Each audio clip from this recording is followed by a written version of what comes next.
Good afternoon, everyone. Welcome to this edition of Pension Pro Live. My name is Maaike, about fixed income in China. My name is Maaike Veen, and I'm happy to be your moderator for today's webinar. China is now the second world's largest economy. This begs the question whether we should invest, whether this will become a leading bond market next to US treasuries, euro bonds. So will we invest our pension money in Chinese renminbis? This question and more we will discuss with our panel today. What are the opportunities, what are the risks, and how do we navigate the many challenges?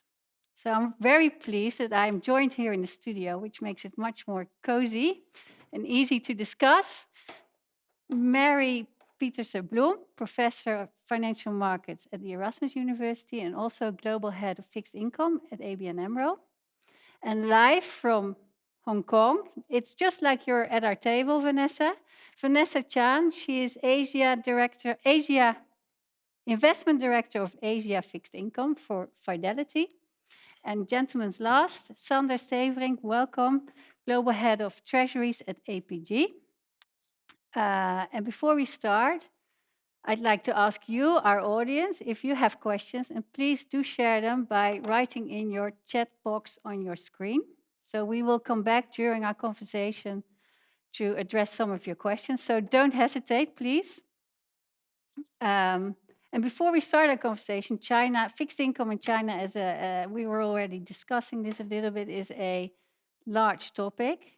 And it's good to know what we're talking about. So Vanessa has been so kind to prepare a few slides for us to describe what kind of market this is. So Vanessa. Thank you. And yes, I do think it's a great idea to start the conversation by setting the scene. We can start off by talking the size and the growth of the market. If you look at the Asian PAC bond market as a whole, this is around 35 trillion US dollars in size. This particular market have grew about 42% for the past 5 years. When you compare this to the US and Canada market, which the size is around 33 trillion US dollars. So the whole of the APAC market is comparable compared to some of the asset class you have already been looking at as well. By looking at the slide, what you see is that out of the APAC bond market, around 42% are actually issuances coming from China. The orange part of the pie is actually the issuances coming from the onshore China bond market. This particular market is China renminbi denominated, and the ratings that you're going to see from issuers coming out of this market is actually done by onshore credit rating agency. And then if you move along, you'll see that there's a paler blue color slice. That is the offshore market that we're talking about. And this is around 1 trillion US dollars. And this is actually offshore. And you'll get international rating agency, i.e. Moody's, S&P, Fitch, rated on some of these issuances as well. Just give you a little bit more yield indication in terms of what are we looking at. When we consider China onshore bond market, particularly the Chinese government bonds, a 10-year government bonds will get you around 3 to 3.1% in terms of yield. If you look at an offshore US dollar Asian investment grade bonds in the index level, it's probably going to offer you around 2.2 to 2.3%. Then you may have a question, what's the differences between onshore and offshore? First of all, the difference is credit ratings will be done by different agencies. Onshore by onshore credit rating agency, offshore by the international rating agency that you're familiar with. The other differences is that if you want to have access to onshore bond market as a foreign investors, there are currently 3 different ways to access. So the access channel is slightly different, maybe a little bit more operational work that need to put in before you can access the onshore bond market. If we go to the next slide, what we're sharing here is the composition of the onshore China bond market. On the left-hand side, the first line, you'll see something called Chinese government bond. The short acronym is called CGBs. These are bonds being issued by the Ministry of Finance in China and that's pretty much equal to the China sovereign risk. Then you see another red brackets that's been highlighted. This is being classified as financials, but what this really entailed, it's policy banks. In China, there are three policy banks that have special policy role within the Chinese government. These policy banks are actually directly owned by the State Council. So you can look at it as a proxy to the sovereign risk. And the differences between spread levels of this policy bank bonds and the Chinese government bonds probably ranges from about 25 basis point to about 50 basis point. The reason you're seeing some red brackets around this too is because these two kinds of bonds are part of the index inclusions. I'm talking about Bloomberg Barclay Index. I'm talking about various other international indices that have already started including some of this bond within the Global Ag Index, Asia Pacific Index, or even Emerging Market Index as well. Thank you. On the right-hand side, yes, sorry. Yes, shall we go to Mary, please? Because you were part of the team that issued the first Chinese government bond in Europe. Mm-hmm. And now we're talking about investing Western capital in Chinese market. What do you think now that you see a description of the Chinese market? And perhaps also you could touch upon the point later on about the rating agencies. Yeah, well, first of all, when we issued that inaugural issue for China, it was 20 years ago. So it was the late 1990s. And I think that, China clearly has made a tremendous, very impressive development. It's in a totally different place as an economy, as a world power. And as you can see also through the development of their market, their development has been absolutely stellar. Lots of growth, but also, as you can see, lots of debt. And Sandor, what do you think when you see now the clear numbers in front of you? Well, if you look at these numbers, then you see that the size of the markets in China is really impressive. And what surprised me a few years ago is that this big market was not open for foreign investors, and that in a very short period it opened up. So international investors get access into a market which they didn't know, but is already quite mature. Sometimes people see China as an emerging market, but the way I look at it is it's going quite fast to a developed market. Is that also why you've recently invested in expanding your operations into China? Yeah, I think that was a step for the long run. If you look in the investment portfolios of our clients, you see that on average there's less than 1% is allocated to China. But you see that China has got around 9% of the total world economy. So that does not represent it in the portfolio of our clients. So we think it will increase in the future, and it will not go away. So if something is structural, then you need to be there, because we don't want to give our money to external managers. If something is structural, then prefer to build up the knowledge ourselves, because then we know how to do it, but also in general we can do it cheaper. Yeah, and I think that the other thing about the Chinese market, which you saw very well in the very beautiful charts that Vanessa has shown, is that the nature of the Chinese market is very different from the way we know our markets, let's say in Europe or in other developed countries, right? So Vanessa was already pointing to the fact that a lot of the bonds are from policy banks. So these are banks, and they're very close to the state. And what they do is they on-lend to other entities in China, which are state-owned enterprises. And the one thing that you have to remember about China is that, in a way, everything is state. So it's either pure state or proxy state or a bit more proxy state, but at the end of the day, it's all state. And as to Sander's point, a lot of the debt is held internally. So previously very little foreign ownership. I think it was, a few years ago, even when you started to look at it, it was only 2%. On the bond side, it has risen to 5%, but 5% is obviously in no comparison to the total size of the market globally. What you are seeing is that it's being incorporated more and more in the indices.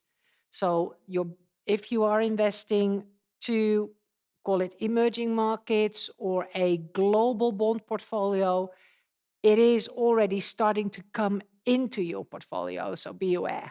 Yeah, so Vanessa, how much is that exposure if you are in a benchmark, if you invest according to a benchmark index? I think if you are at benchmark indices, depends on what indices you're looking at. If you're looking at a global index, that's probably going to be about 5%. If you're looking at an Asia Pacific index, that can go up to about 20%. And if you're looking at an EM, emerging market index, that's probably going to be about 50 to 60% when the index inclusion completely implemented.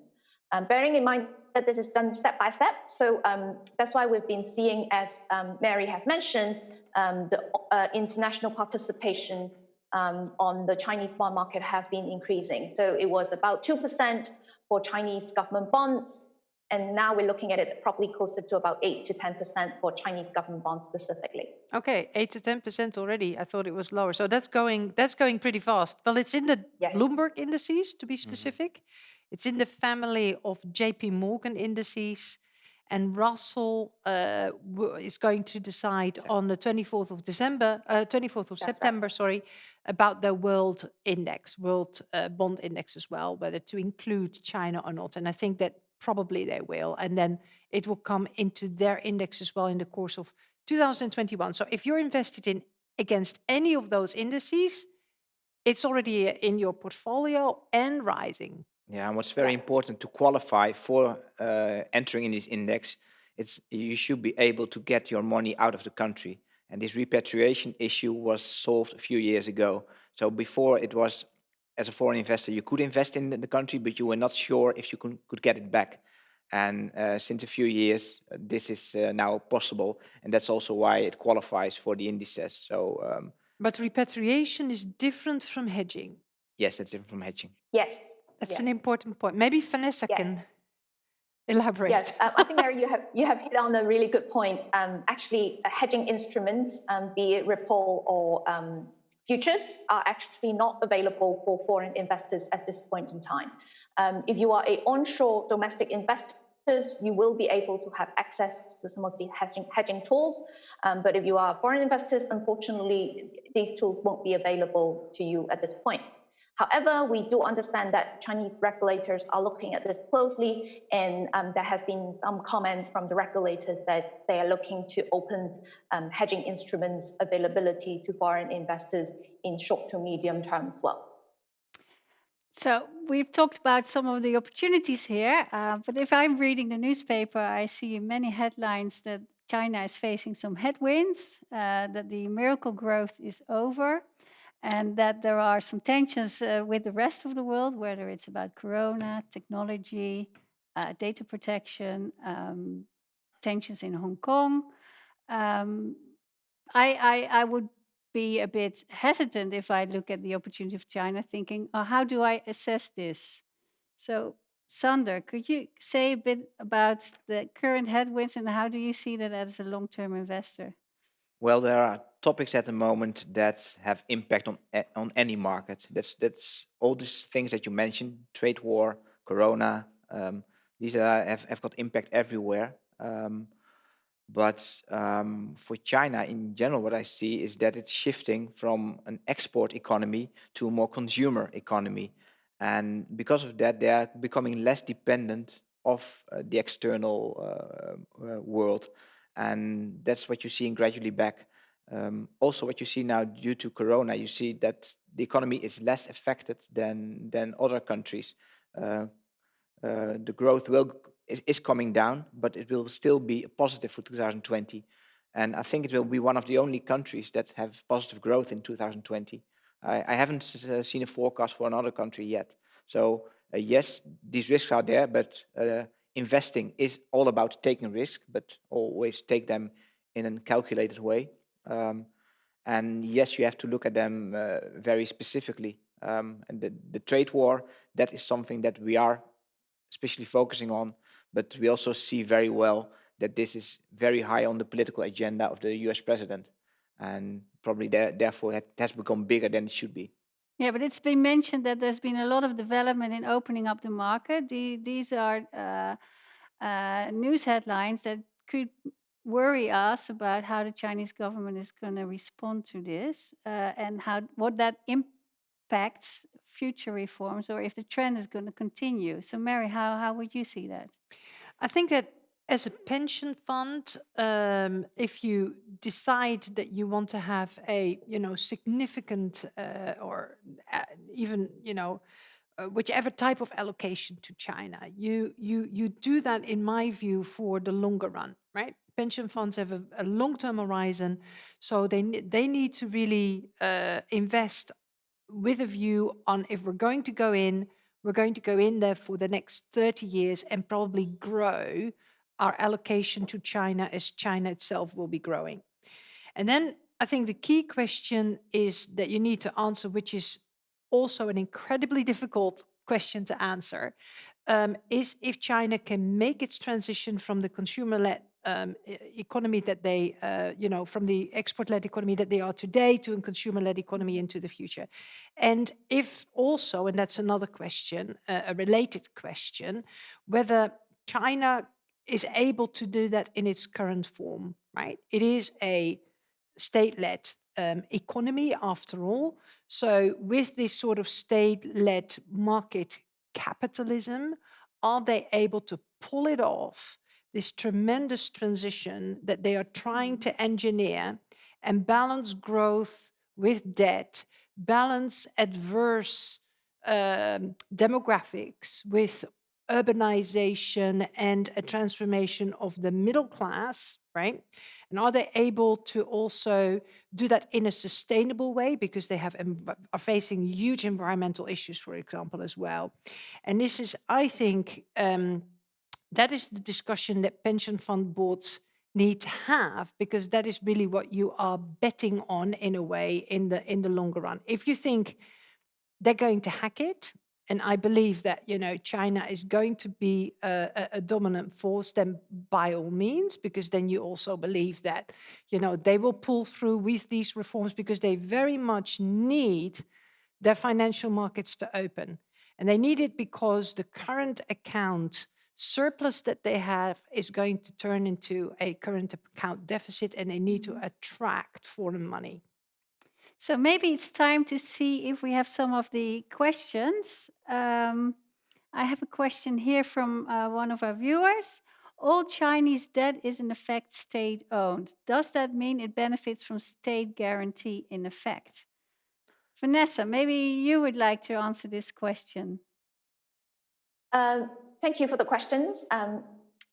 Not quite. They're not quite all getting state-owned guaranteed, but the Chinese government bonds, the policy bank bonds that I talked about earlier on, would probably be considered as part of the sovereign risk.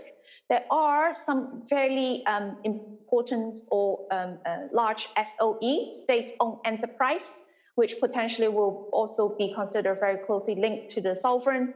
But then for some of the weaker local governments or some of the weaker credits, they may not necessarily get guaranteed or paid out per se by the government.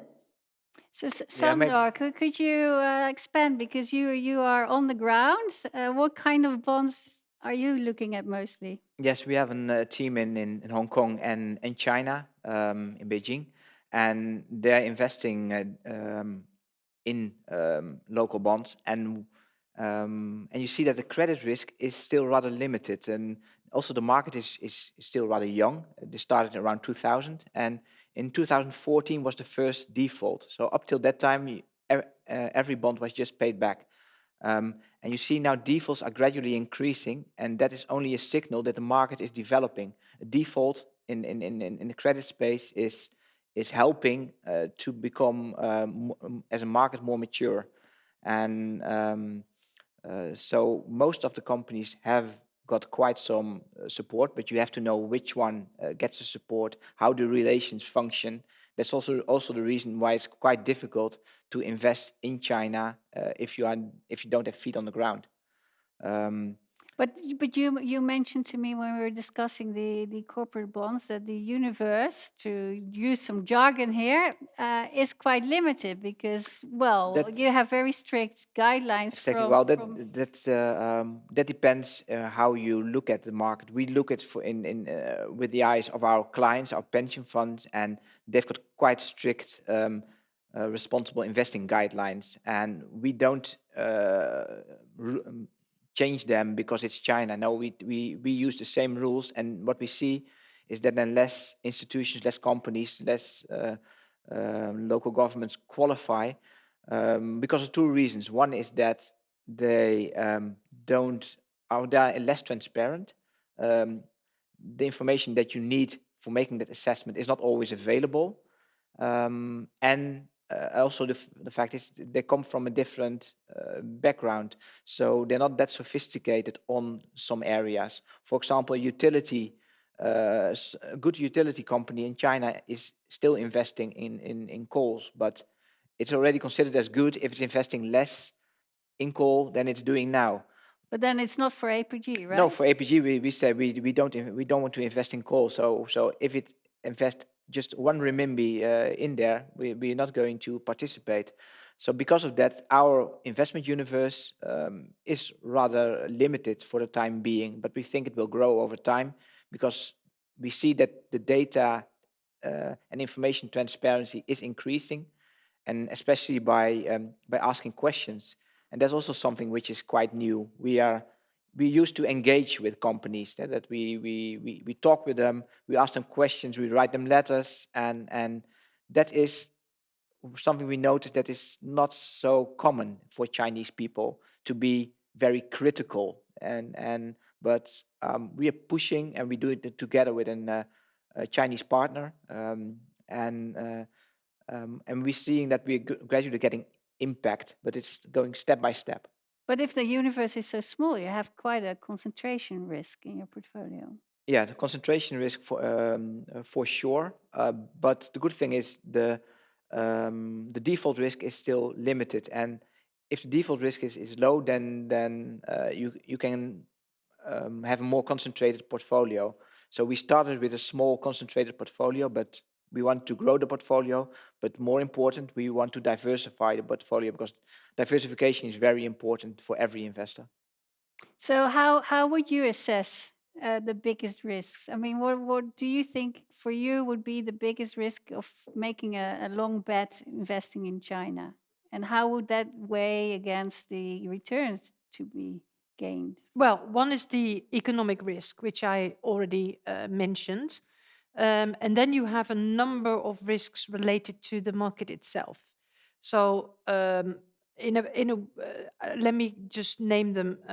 One of them is the infrastructure risk and the reforms that basically the Chinese government still needs to make in order to raise the let's say the whole infrastructure of the market to international standards. I think the Chinese government is going to deal with this because these are typically technical issues that they are very well and capable of dealing with. So gradually that will sort itself out. I have no doubt about that. Another type of risk is the transparency of who is actually your counterpart, because you may hold a bond of a state-owned bank or a policy bank in your portfolio, but that's not the ultimate counterpart because that bank has on lend. So it's kind of like the way I see China is like an internal washing machine of debt. But who is your counterpart at the end of the day? And if the default is somewhere in the system, is that then going to affect you? I think on the transparency side of things, there's a lot of room for improvement. And that's where, I totally understand why APG, for instance, decides to have its own feet on the ground. This is what a lot of the rating agencies are doing as well. Does that mean you get full transparency? No. Does it mean that international investors still need to continue to strive for that transparency? Absolutely, yes. Because in order to get these foreign investors to come into the domestic bond market, I think it's absolutely critical. And then the third one has to do with the real convertibility of the currency. Okay, there is a convertibility of some sort, but it's not yet fully there. And I think that needs to happen as well, much more than the Chinese are allowed to do now. And that has to do with the fact that if you open up the gates, unfortunately, lots of money is also fleeing from China. So yeah, let's talk a little bit about the currency risk. Vanessa, how do you deal with that in your portfolio for your clients? Okay, for the renminbi as a currency, the way that we consider it, it's a natural stabilizer for the Chinese economy as they go through, as what Mary mentioned, different phases of development and reforms. So the Chinese renminbi is actually referencing to an index, which is a little bit similar to the US dollar index as well. So renminbi have a basket of index that they references to. I think US dollars is about 20%, euro is about 17%. So the currency itself don't have a singular relationship with any other currency. The idea is to ensure that the renminbi as a currency can be a natural stabilizer.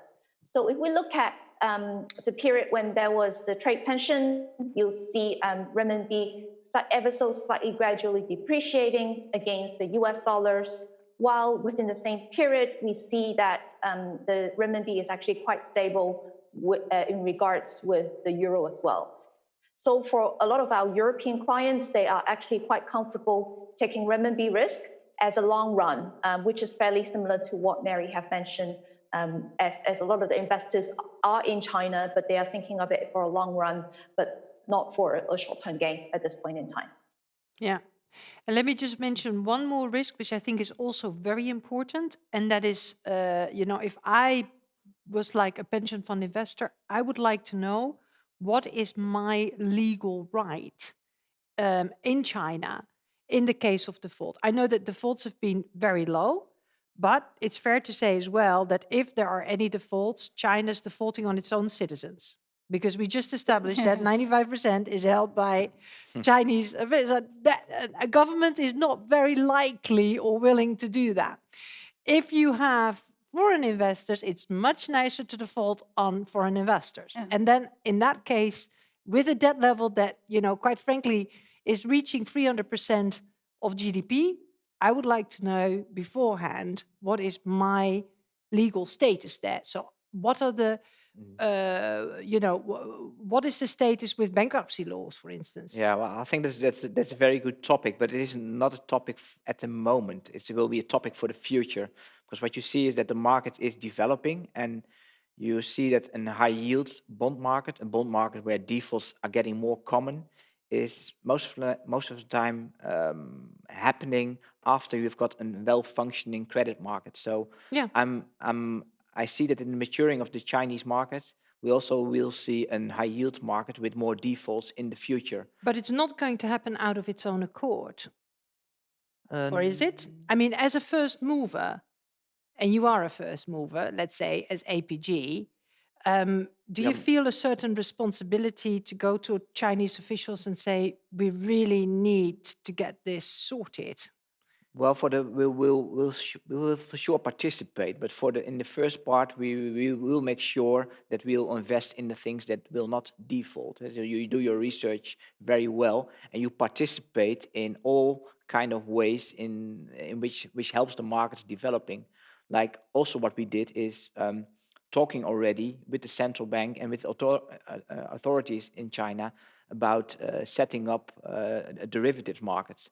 Yeah. Where you can use hedging, because now the structure, the legal system behind it is not solid enough. No, it's flaky. Yeah. So therefore, we don't use derivatives at the moment, but we do stimulate the Chinese authorities to set up a market which is more in line with the structure that we know already in the Western world. Yeah. And I know that they are discussing now putting some kind of swap structures under ISDA as well. Yeah, and I can only encourage you to do that, because I very much hope that the outcome in 30 years' time, we will be able to say China has sort of hacked it to join the developed world in a good sense, so that it's not been, let's say, a collapse of the system there would be hugely disruptive for the world economy, for the financial system. It would be a lose-lose for everyone. So it's a win-win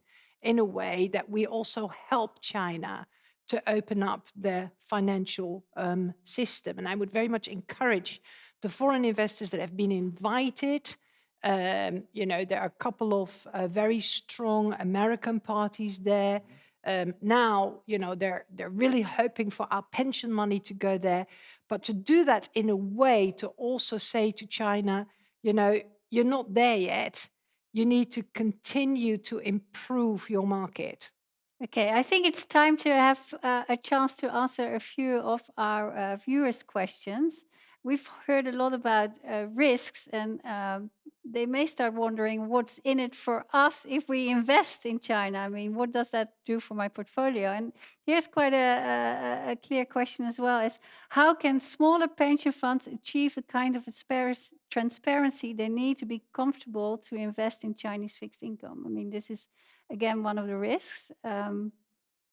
Maybe. Well, I think for a small pension fund, it's very costly to set up their own shop in China or in Asia. So the natural way for them would be to find an asset manager who could help them in that, and especially one who is focusing on the aspects which are important.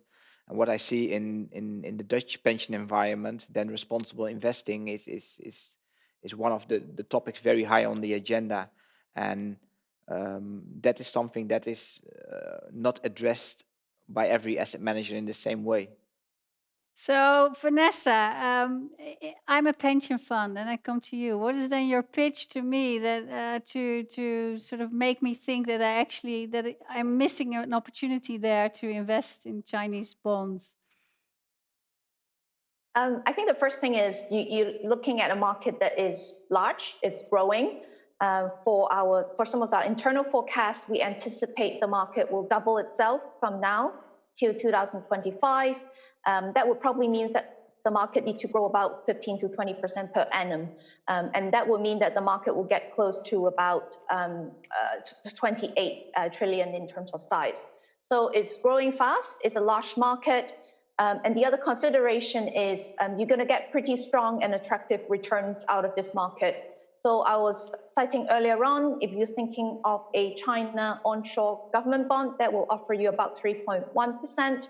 That's a lot more attractive compared to some of the European bonds, as they are close to zero at the moment. I think the other consideration for the Chinese onshore bond market is that it does offer lower correlation benefits with all the asset class, be it euro, be it US dollars, equities, or bonds. Correlation at the moment is still around 0.2%.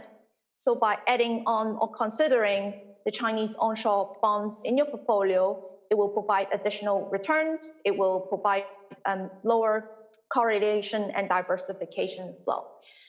So I think those are the key highlights when you think about the onshore bond market. And we do, like Center, is that we do have an onshore team that's based in Shanghai and also in Dalian, and we have portfolio managers, traders, and credit analysts in order to capture those on-the-ground informations, those nuances that coming from China, the governments or the regulators, and the on-the-ground colors in terms of the economic development, the evolution of the market. I think having those on-the-ground insight is hugely important, especially when you're thinking of having a longer-term investment in China.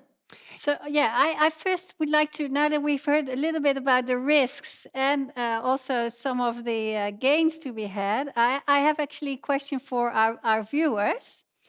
This is a polling question. And I would like to ask you, I mean, you see the question in your screen, I believe, is are you planning in the next 2 years to increase your exposure to fixed income in China? Or are you planning to reduce it or keep it unchanged? It will take a while to process the poll. Please do send in your reply. I'm very curious about the outcome of that question. If I may just add to the previous two speakers, I think that by now the question of investing in China, to what extent and where, should be on the table of every single pension fund, big or small. Okay? But you can separate, if I can offer a suggestion, the questions into two parts. First of all, I think the pension fund board needs to get its head around China and needs to make a decision on where is China going. Is it the risk that we really, we want to buy into or not? Once you're past that question, and that's going to take a little while because China is a really big topic to get your head around. Once you've answered that question, you can then assess where do you want to take the risk, because you can take the risk on the equity side as well, clearly, or on the debt side, and how. Through passive investments, funds, ETFs, there's a whole range of, or go there yourself. Yes, so Sandor, what do you say to pension funds? Do they come to you actually talking about China, or is it you actually mentioning now we just expanded in China? Well, we are investing for 4 pension funds, and we are discussing the topic with all these 4 clients, of course. We'll also notice that we're getting attention, and especially from pension funds outside the Netherlands. So we are discussing with these pension funds outside the Netherlands as well, because they want to know how we do it, and we address the same very important issues that the 2 ladies are mentioning. One of them is the whole topic of China, and also about the risk return, and especially on the risk return I just heard the story about correlation, and that's all about the diversification impact, and that one is really huge, and especially the diversification under stress. We've had now 2 major crises the last 10 years. And what you've seen in both of these crises, the credit crisis and the corona crisis, you saw that the Chinese market was doing something completely different than the Western markets, where the European market and the US market are much more correlated. The Chinese market is still more on its own. And I think that will change over time, but still the next 10 years, the correlation benefits will be huge. So that is an aspect that is, if you crack the numbers, then you all come to the same conclusion. It's more the issue from, do you want to invest in China? Do you understand it? Do you agree with it? And that's a very sensitive question that you cannot answer in one time. So it is a topic that is coming back on the agenda with all the discussions that we have with our clients. Yeah. And they don't make that decision in a short period. No. And I think that, if you look forward, then you must also realize that China is very much building its own financial and digital ecosystem. Okay. So we are moving to a world that is going to be very bipolar, in my view. So United States-led world, if you like, Anglo-Saxon-led world, and a China-led world. And that's going to decouple. At the same time, you see financial linking. So that's going to be a very interesting dynamic. Now, I've pointed to a number of points that, flags for that people need to watch, points of concern, if you like. There's also points of comfort, because China is now embarking on building its own pension fund system. Yep.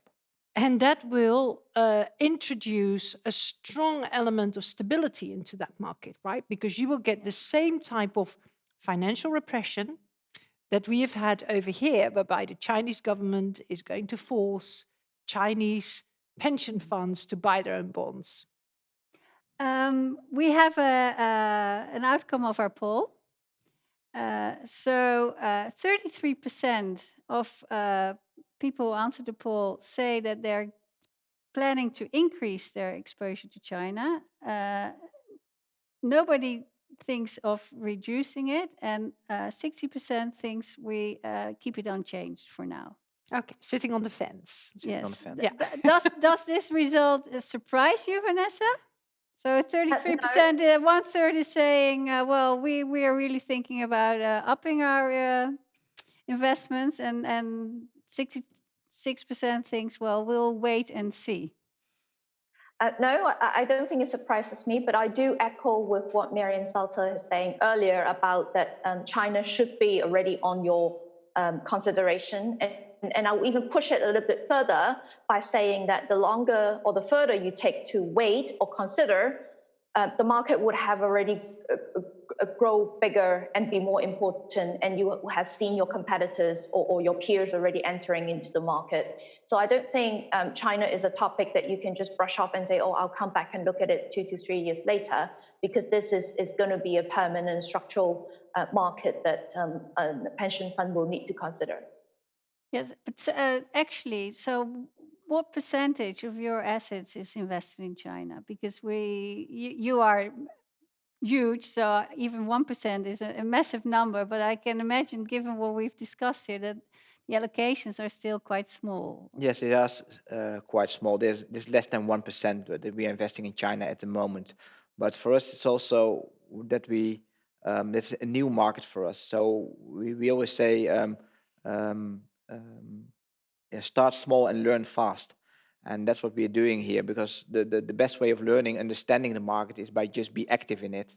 So it is small at the moment, but I think it will go just in the same direction in the end as part of global economy.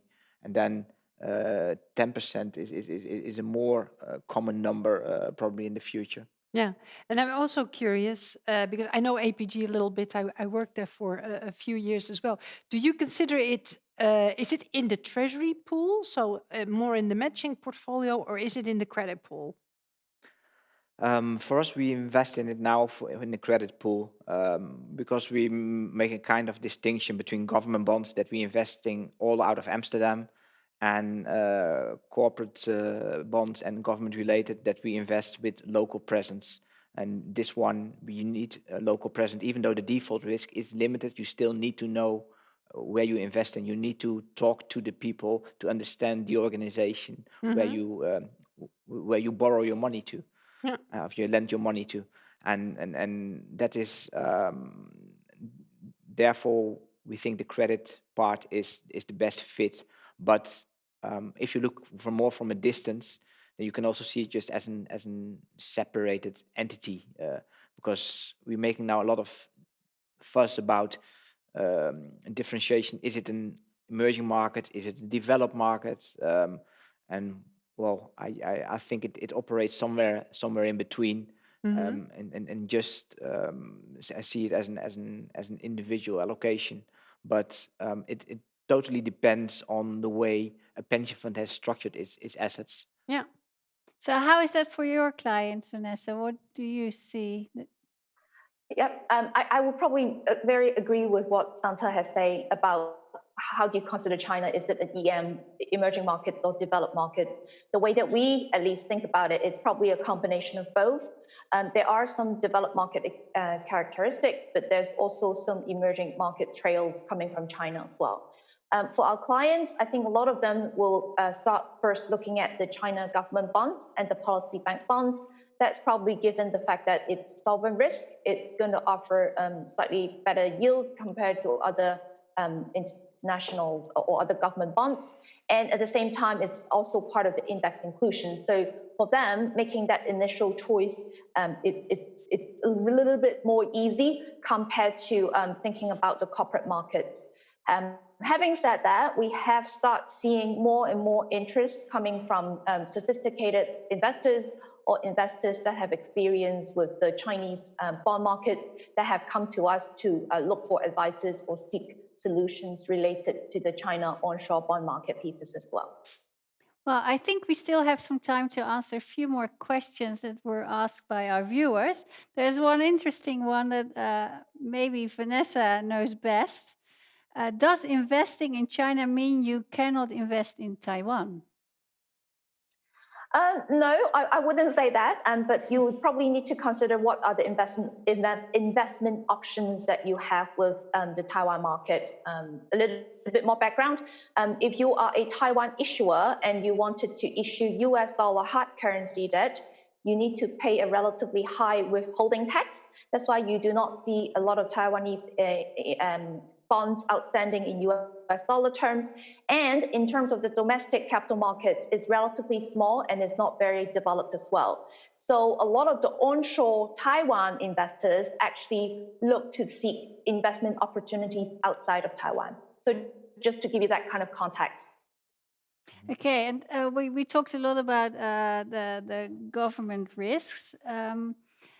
How do you see the credits develop that market? Because, well, it's backed by the government, but as the economy is liberalizing, how do you see that going forward?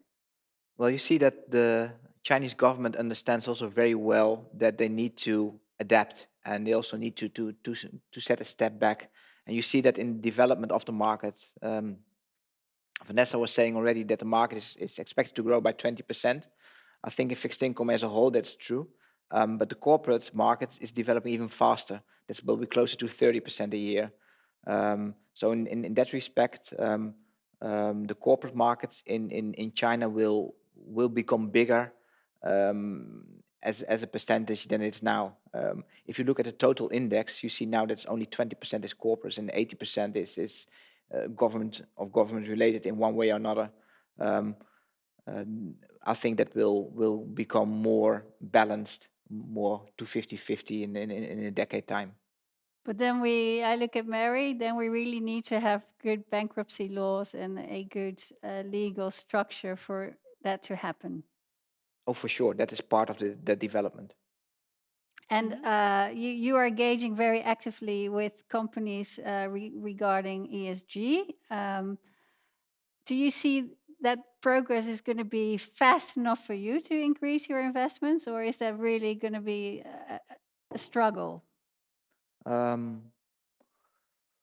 it is a struggle because it's not only we are doing this communication, it's also we do it together with our Chinese partner. It's eFund, it's the third largest asset manager in China, and we are doing it together.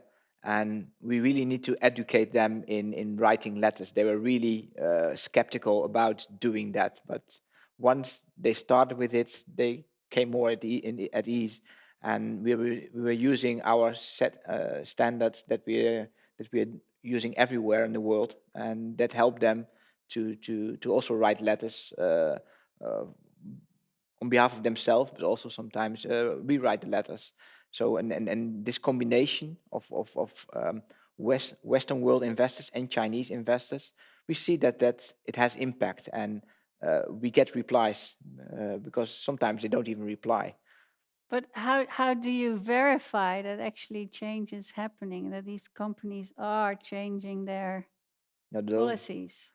I mean, this is crucial, right? Because you don't want to read later in the newspaper that... No, what's very important is that you can check what they are doing. So if they've got a policy in their published, and you see you're missing some parts, and you're putting focus on that, and you see that's changed over time, then you see the direction is right. And that's something that we find very important in this inclusion. We know that the standard is probably lower, but as long as we see an improving of their policies, then we've got trust in that's going in the right direction.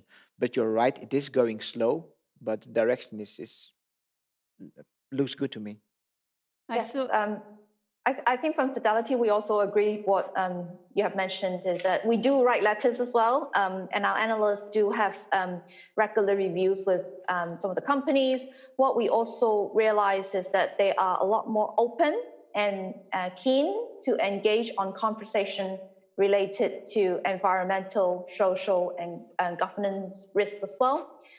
The other point that we noticed is that the stock exchange in China are in the process of setting rules and drafting disclosure requirements related to the ESG for listed companies as well. So that will help and push companies to provide some standard disclosure requirements on those topics, which we think is also helpful in terms of pushing that particular direction of improving direction of the awareness, be it the regulators, be it the exchange, investors, as well as the companies as well.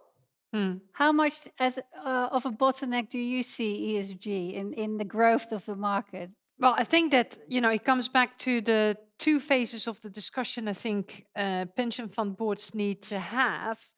And in the first part of the discussion, how you look at China on, let's say, a very macro level, it's obviously important that you need to get yourself past some of the human rights issues, the level of corruption. We talk a lot about the environment, but those issues are there as well. They're not as big as in several other countries in the world, but they're not negligible either, right? So once you get yourself past that and you say you're willing, to take China into your portfolio as a whole, then you're going to look at, different issuers out there and how they do their issuance and how have they gotten their sort of environmental, what is the sustainability of their models, right? And then it comes to really like it's a form of engagement. You try to figure this out by looking from a distance at what they're doing, but also going actively into discussion with them on how they see things, how they can improve things. And I must say that in China, they're proving very fast on the ground. I think that in some of your major cities, a lot of the vehicles are already electrically driven vehicles. Okay, because if the state decides that that's what has to happen, it just happens. Well, on this positive note, I'd like to thank you all very much for this good discussion about fixed income in China. Vanessa Chan from Hong Kong, investment director of Fidelity. I'd like to thank you so much and enjoy your evening. Thank you. Mary-Pieterse-Bloem, thank you for coming to the studio. And Sandor, thank you so much. Our viewers, thank you so much for your questions. They were very helpful in steering the discussion. And I'd like to say that from tomorrow, there is a link on our website where you can see the broadcast again. So if you want to tell your colleague that you've listened to a nice discussion about China, by all means, share it. And I'd also like to say that we have another Pension Pro live in a few weeks on the 30th of September about liability-driven investing. And to summarize briefly, I think we can conclude that China is no longer a topic that pension funds can ignore, that they should actively discuss in their boards, and that they have to weigh carefully how they view certain risks and opportunities. And well, they're long-term investors, so they can take the long view. It was interesting to see that the 2/3 of still sort of looking how is this going to develop, because it's a very different economy and state-led system than we all know. But that already 1/3 is looking to increase the exposure, given that we all think that China is no longer an economy to ignore, and that it's going to be a market that will be one of the top 3 global bond markets in the long term. Thank you so much, and enjoy your afternoon.